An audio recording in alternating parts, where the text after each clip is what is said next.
অন্তবাসিনী পর্ব ১৩ লিখেছেন রিমি ইসলাম। গুনগুনকে হন্যে হয়ে খুঁজে বিধ্বস্ত পায়ে বাড়ির সামনে এসে যখন তাকে একটা প্রাইভেট কার থেকে বেরোতে দেখল, তখন চোখজোড়া বারবার বন্ধ হতে চেয়েছিল। তবু পুরো কৌতূহল দমনের জন্য চেয়েই রইল সামনের দিকে। গুনগুন গাড়ি থেকে নামল, কিন্তু একি একটা ছেলে ওর ওড়না ধরে টানাহেঁচড়া করছে। কেন? এই দৃশ্য দেখে মাথায় রক্ত উঠে গেল ধ্রুবর। এগোতে গিয়েও থমকে দাঁড়ালো। তবে কি হারুনের কথাই ঠিক? গুনগুন রাতে বেরিয়েছিল শুধুই তার প্রিয়র সাথে দেখা করতে। মাথায় জোরালো বজ্রপাতের ন্যায় কথাটা ঢুকে গেল। মগজের ঘিলু জ্বলসে উঠল। গুনগুন তাকে ঠকিয়েছে। কোনো মতে রাগ চেক দিয়ে অচেনা ছেলেটা যেতেও গুনগুন সেদিকে অপলক চেয়ে রইল। দেখে আরও পারল স্তব্ধ হয়ে তামাশা দেখতে। তখন মনে হলো সমস্ত অকথ্য, অশ্রাব্য গালিগুলো গুনগুনের উদ্দেশ্যে ছুটতে, কিন্তু সে যে কখনো কোনো মেয়েকে গালি দেয়নি, তাই পারল না কিছু বলতে। টেনে হিচড়ে নিয়ে এলো ওর কামরার বন্ধ দেয়ালের মাঝে। গুনগুন কেঁদে চলেছে। ধ্রুবর খামচে ধরা ওর বাহু। তারপর হতাশ হয়ে বলল, আমাকে দেখছো না কেন? লজ্জা করছে? কিন্তু কেন? পরপুরুষের সামনে তাদের লজ্জা পায় যাদের ওই জিনিস থাকে। লজ্জা নামক কিছু তোমার আদৌ আছে? অন্তত আমার সামনে মেকি খুলস না রেখে উন্মুক্ত করো নিজের সমস্ত কিছু। বলো, কেন বাইরে গিয়েছিলে আমার শতনিষেধ সত্ত্বেও? গুনগুন ধ্রুবর হাত ধরতে যেও হাত সরিয়ে নেয়। কান্না যেন থামছেই না গুনগুনের। নিজেকে শান্ত করার আপ্রাণ উদ্যম চালিয়ে যাচ্ছে। নিজের সাথেই নিজের শান্ত করার যুদ্ধে কখনো জয়ী হয়ে উঠতে পারছে না। তবুও গুনগুন অশ্রুসিক্ত শীতল কণ্ঠে বলল, বিশ্বাস করুন, আমি কোনো অন্যায় কাজ করিনি। যা ভাবছেন এর মাঝে তিল পরিমাণ সত্য নেই। ওই ছেলেটা। ধ্রুব ধমকে উঠতেই আবার গুনগুন কেঁপে চুপ হয়ে যায়। ধ্রুব গরম চোখে তাকিয়ে বলল, ওই ছেলে যেই হোক না কেন, আই ডোন্ট কেয়ার। আমার শুধুই প্রশ্ন, কেন কয়দিন অপেক্ষা করতে পারলে না? প্রেগন্যান্সির 12 উইকস। খুব সাবধানে থাকার কথা তোমাকে কতবার বলবো? যেখানে এত কেয়ারফুলি চলা প্রয়োজন, সেখানে তুমি জঘন্য কাজে। আমার মূল্য নেই তোমার কাছে, আই নো, বাট এই বেবির জন্য কি এতদিনে কোনো ফিলিংস তোমার জন্মায়নি? তোমার যোগ্যতার চেয়ে কিছু বেশি এক্সপেকটেশন করেছি। Always totally my fault. গুনগুন কাঁদতে কাঁদতে অসম্ভব ক্লান্ত হয়ে পড়েছে। শরীরে এক ঝিমুনি ভাব ধরে গেছে, তাই কান্নার ধমক কিছুটা কমেছে।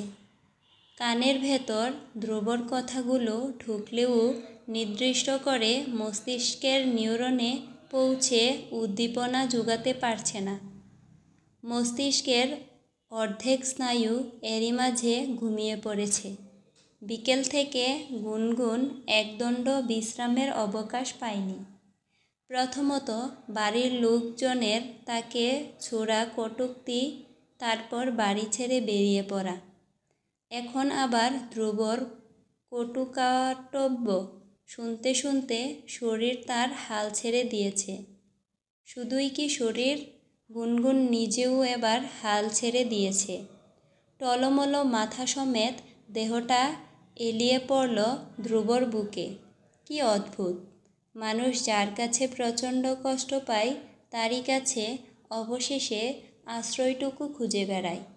ধ্রুব পরম যত্নে সামলে নিল না গুনগুনকে, বরং কেমন বিরক্ত হলো। মুখ দিয়ে অস্বস্তি প্রকাশ হেতু শব্দ করল, কিন্তু গুনগুন সেসব বুঝলও না, শুনলও না। নিরীহ বাচ্চার মতো তন্দ্রাদেশে বিচরণে তলিয়ে গেছে ঘুমরাজ্যের কোনো এক প্রশান্তির স্থানে। ধ্রুব হাত পা ছেড়ে ওভাবে কিছুক্ষণ বসে রইল। গুনগুন তার বুকে আগুন জ্বেলে প্রগাঢ় ঘুমুচ্ছে। এক পর্যায়ে ধ্রুব ওকে কোলে তুলে নিল। বিছানার মিডিলে সমান্তরাল করে শুইয়ে সাইডের দুপাশে বালিশ রেখে দিল। তারপর রুম ছেড়ে চলে গেল। ঘুম ভাঙল এক পশলা শীতের নরম রোদের ছোঁয়ায়। জানালার পর্দা উঠানো, তার কাঁচ কোমল হয়ে গলে উঠেছে শুভ্র হলদে আলো। ঘরের ভেতর কাকডাকা দুপুরের নির্জনতা। ঘরের ভেতর এয়ার কন্ডিশন অবস্থার জন্য শীত গ্রীষ্ম বোঝার উপায় নেই। আলসে মেসমেসে গায়ে গুনগুন ধীরে ধীরে উঠে বসল। ঠিক তখনই মাথাটা ঝিমঝিম করে উঠল। এক হাতে মাথার ডান দিক চেপে ধরে ব্যথায় মুখ বিকৃত করে খানিক হা করল। এদিকে পেট তার নিজস্ব স্বকীয়তায় বজায় রাখতে চুচু করে উঠল। গুনগুন এবার খিদে অনুভব করল। গতরাতে কিছুই পেটে পড়েনি। শুকনো পেটে ঘুমিয়েছে প্রায় 10 ঘন্টার কাছাকাছি। মাথা ছেড়ে নড়বড়ে পায়ে নিচে নেমে ফ্রেশ হতে ওয়াশরুমে ঢুকল। সেখানেও বাধল বিপত্তি। গায়ের জামা খুলে সেই শক্তিটুকু পর্যন্ত নেই। ধ্রুব শরীরের বিভিন্ন অংশে এত ধারালো দাগ বসিয়েছে যে তার থেকে ব্যথা হচ্ছে রীতিমতো। হাতের কবজি, বাহুতে আর পেটের কাছটায় তীব্র পীড়া দিচ্ছে। গতরাতের স্মৃতি মনে হতেই গুনগুন শব্দ করে কেঁদে উঠল। আছড়ে ফ্লোরে বসে পড়ল। চুলগুলো তার এলোমেলো, জামা কাপড় শ্রীহীন। হাতের কবজিতে আঙুল ছুঁয়ে ডুকরে কেঁদে উঠল গুনগুন। কোমরে স্পর্শ করে মুখ কুঁচকে নিল। এত যন্ত্রণাদায়কভাবে জায়গাগুলো ধরেছিল ধ্রুব। একবার কি গুনগুনকে সহজভাবে প্রশ্ন করা যেত না সে কোথায় গিয়েছিল, আর কেনই বা গিয়েছিল? ছেলেটাকে সে চিনত কি না? অথচ ধ্রুব কেবল চোখের দেখায় অন্ধভাবে বিশ্বাস করে তাকে এত পীড়া দিল। বইয়ের কোথাও লেখা আছে মুখ বুজে অন্যায় অপমান সহ্য করার কথা। ছোট থেকে সবাই শিখে আসে অন্যায় করা এবং সহা দুটোই সমান অপরাধ। সে কি মানুষ না? ভালো লাগা মন্দ লাগা কি শুধু ধনীদের জন্য আল্লাহ সৃষ্টি করেছেন? গুনগুন ভাবতে ভাবতে অস্থির হয়ে উঠল। শুধুই মনে হতে লাগল এ কোন নরকে এসে পড়ল। এর চেয়ে তার গরিব অস্বচ্ছন্দ সংসার ঢের ভালো ছিল। দীর্ঘ সময় শাওয়ার নিয়ে বেরিয়ে এলো। আজকের মতো এত কষ্ট তার গোসলে কখনো হয়নি। কত কসরত করেই না জামা কাপড় খুলতে আর পরতে হয়েছে। গুনগুন দুর্বল পায়ে বিছানার উপর বসল। টেবিলের উপর ঢাকা খাবার রাখা। এ সময়ের মধ্যে খাবার দিয়ে গেছে হানিফ। ও জানে ধ্রুব এ রুমে আর আসবে না দীর্ঘদিন। সে উঠে গিয়ে এক তিলিকে খাবারের প্লেট ফাঁকা করে ঢকঢক করে এক গ্লাস পানি খেয়ে উঠে পড়ল। এখন ও যাবে ধ্রুবর কাছে কৈফিয়ত চাইতে, সাথে দিতেও। ও যা করেছে প্রতিটার পেছনে আলাদা যুক্তি রয়েছে, নিরপরাধের প্রমাণ। কিন্তু ধ্রুব কি পারবে কাল রাতের করা আচরণের সাফাই গাইতে? গুনগুনের মুখে অসম্ভব কাঠিন্য। সে এগুচ্ছে লাইব্রেরি গড়ে, কারণ ধ্রুবকে এ সময় এখানেই পাওয়া যাবে। হ্যাঁ, ঠিক তাই। ধ্রুব লাইব্রেরি রুমে শেলফ থেকে একটা বই বের করে টেবিলের দিকে পা বাড়িয়েছে। তখনই গুনগুন রুমে ঢুকে খুব আওয়াজ করে দরজা লাগাতে ধ্রুব চোখ কপাল কুঁচকে পেছনে ফিরে তাকালো। গুনগুনকে দেখে মুখের কুঞ্চন আরও দ্বিগুণ বাড়ল। গুনগুন একরকম ছুটে গিয়ে ওর হাত হতে বইটা কেড়ে নিল। এরপর সর্বশক্তি দিয়ে ছুঁড়ে ফেলে দিল। গতরাতে ধ্রুব রাগ দেখিয়েছে, আজ তার রাগের বহিঃপ্রকাশ করার পালা। ধ্রুব জিজ্ঞাসু নজরে তাকিয়ে আছে দেখে গুনগুন বলল,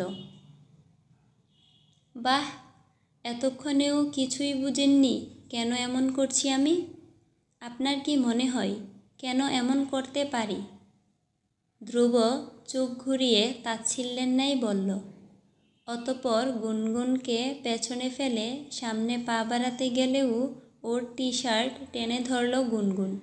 তারপর মুখ ভেঙে বলল, যাবেন কই?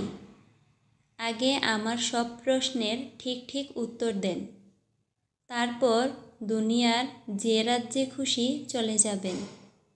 ধ্রুব এবার পাল্টা আক্রমণ করে গুনগুনের হাত ঘুরিয়ে ওর পিঠের সাথে চেপে ধরে বলল, সাহস এত বেড়েছে তুমি ধ্রুবর টি শার্ট টেনে ধরো আবার প্রশ্ন করো? তুমি জানো এখনই তোমাকে মেরে লাশ গুম করে দিলেও আমার কিছু হবে না। এতটা পাওয়ার পকেটে নিয়ে ঘুরি, বুঝেছ? ফার্দার আমাকে প্রশ্ন করতে এলে সোজা ঘাড় মটকে কল্লাফতে করে দেব। গুনগুনের হাত যেন মচকে ভেঙে গেছে। ওই হাত আর ভবিষ্যতে কোনো কাজের উপযোগী নেই, ঠিক এমনই মনে হতে লাগলো। ব্যথায় ওর কান্না পেলেও নিজেকে দৃঢ় রাখল। ভেতরটা ওর গুড়িয়ে গেলেও বাইরের মুখে কাঠিন্য দেখে ধ্রুব প্রথম চমকে উঠল। যে গুনগুন ওর সামান্য দমকেই কাবু হয়ে পড়ে, অথচ আজ ও অতটা ব্যথা নিয়েও ডোন্ট কেয়ার ভাব নিয়ে আছে। ইভেন গত রাত পর্যন্ত তার ভয় অক্ষত ছিল।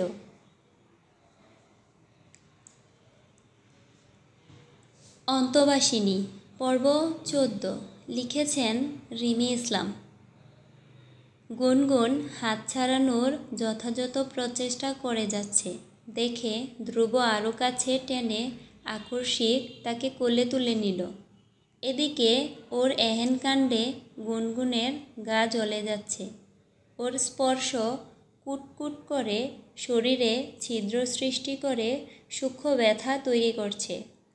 তারপর দরজার দিকে এগুতে লাগলো ধ্রুব। এ কি? তার মানে গুনগুনকে বাইরে রেখে আসবে? কি সর্বনাশ! তবে সে তার উত্তর পাবে কিভাবে? গুনগুন কোনোভাবেই হাঁটতে পারবে না। সে হাত পা সমান তালে নড়াচড়া করতে লাগলো। এতে কাজ হলে ধ্রুব ব্যালেন্স রাখতে না পেরে নামিয়ে দিবে তাকে। ধ্রুব ওর কোনো ক্ষতি নিশ্চয়ই হতে দেবে না। গুনগুনের ক্ষতি অর্থ বাচ্চার ক্ষতি। ধ্রুব প্রচণ্ড রেগে বলল, গুনগুন চুপ, পড়ে যাবে নয়তো। আপনি নিচে নামান আমাকে, এখনই।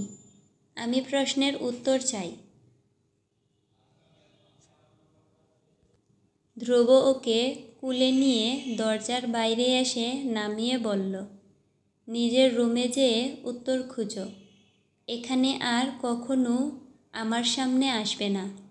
কথাটা বলে দরজা লাগাতে উদ্যত হলে গুনগুন তাৎক্ষণিকভাবে ওকে রুখতে কোনো কিছু না ভেবেই বলে ফেলল, আপনি যদি উত্তর না দেন তবে আমি চুপ করে সইব না।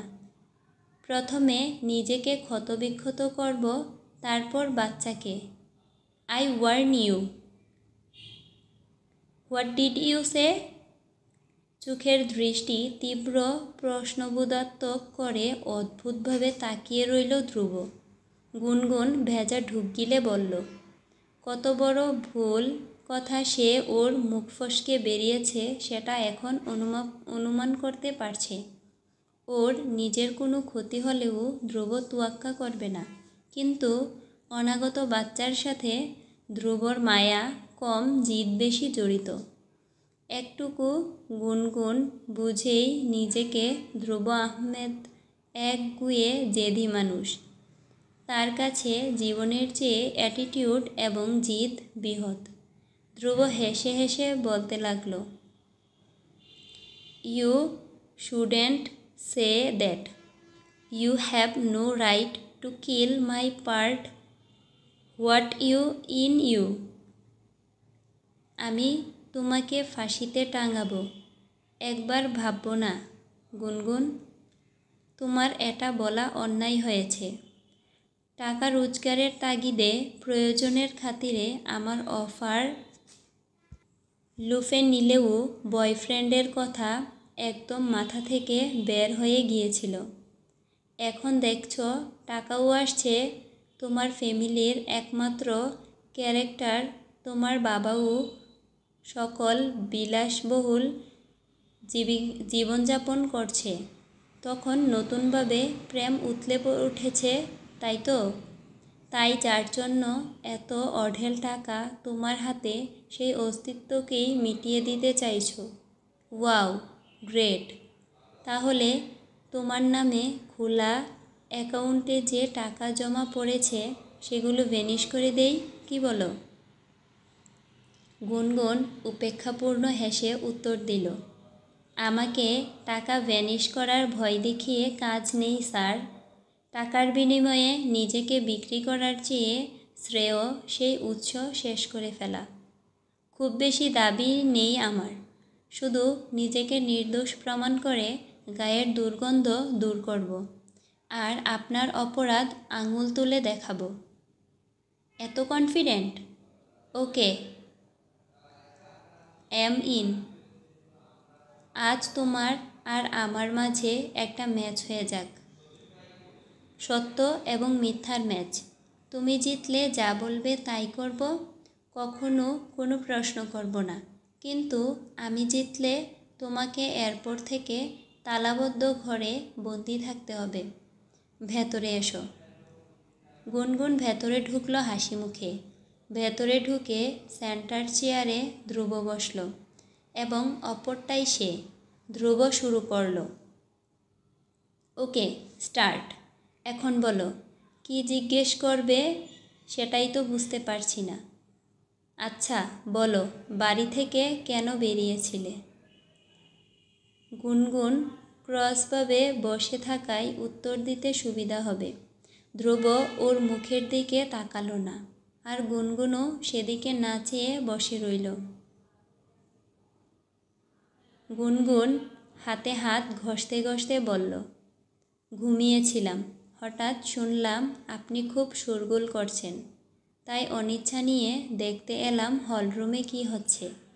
দেখলাম আপনি একটা মেয়ের উপর খুব চিৎকার করছেন। প্রথমে বুঝতে না পারলেও আপনার কথার ধাঁচ দেখে আন্দাজ করতে পারলাম ওটা জিনিয়া। ধ্রুব ওকে মাঝখানে থামিয়ে বলল, ওয়েট, শুধুমাত্র জিনিয়াকে দেখে তুমি বাড়ি ছেড়ে চলে গেলে? আমার পুরো কথা শেষ হয়নি। জিনিয়ার সাথে আমার এমন কোনো সম্পর্ক নেই যে তার জন্যে বাড়ি ছাড়ব। তারপর দেখলাম আপনার বাড়ির লোক সব কিছুর মাঝে আমাকে টেনে এনে জঘন্য সব কথাবার্তা বলছে। আমাকে অপরাধ ছাড়াই দোষারোপ করছে, আমাকে সহ্য করতে পারে না। কিন্তু এখানে তো আমার কোনো দোষ নেই। তবু প্রতি ক্ষেত্রে আঙুল নাচিয়ে আমাকে খারাপ ইঙ্গিত না করলেও ওনাদের চলে না। মাথায় এত চাপ পড়েছিল ওনাদের কথায় যে বাড়ি ছেড়ে বেরিয়ে পড়লাম কিছু না ভেবেই। অনেকটা পাগলামি চেপে বসেছিলাম মাথায়।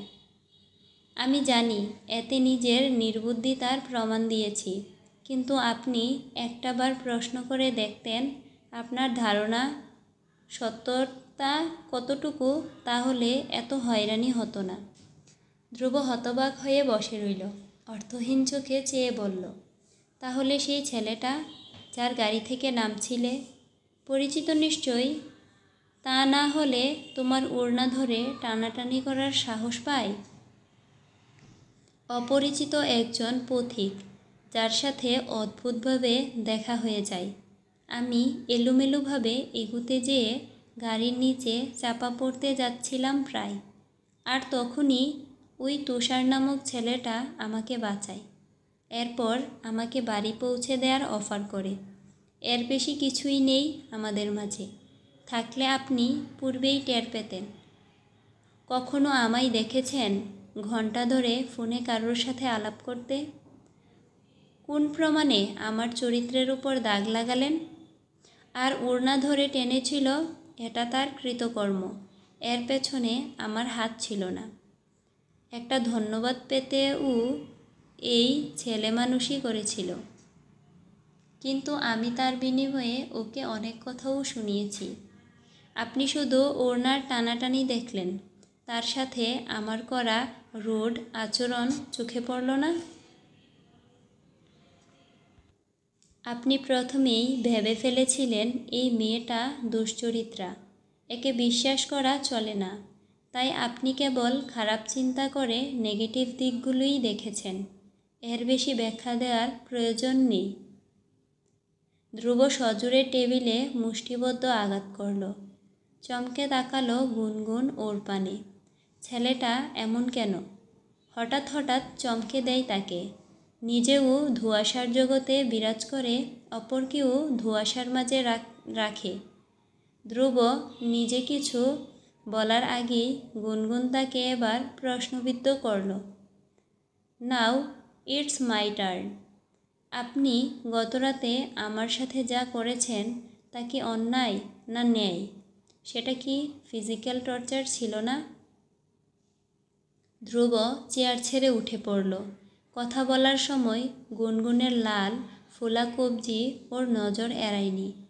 তখন থেকে তার বুকের ভেতর তুলপাড় চলছিল।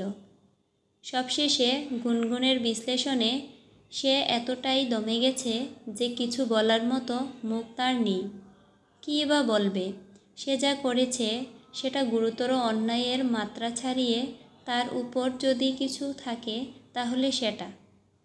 কোনো দিন কোনো মেয়েকে একমাত্র জিনিয়া ছাড়া আঘাত দিয়ে যে ছেলে কথা বলেনি, আর সে কি না এক নারকীয় অত্যাচার গুনগুনের উপর করল।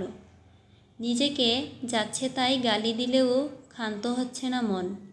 যাকে সে এতটা ভালো, এটুকু ভাবতেই থমকে গেল ধ্রুব।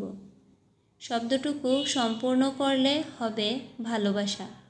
তবে সে যে গুনগুনের প্রতি এত পজেসিভ কেয়ারিং ফিল করে, তার কারণ সে গুনগুনকে ভালোবাসে। ছেদ করে বুকের বাপাসটা জ্বলে উঠল। ভালোবাসা নাকি ভালো লাগা? না না, অসম্ভব।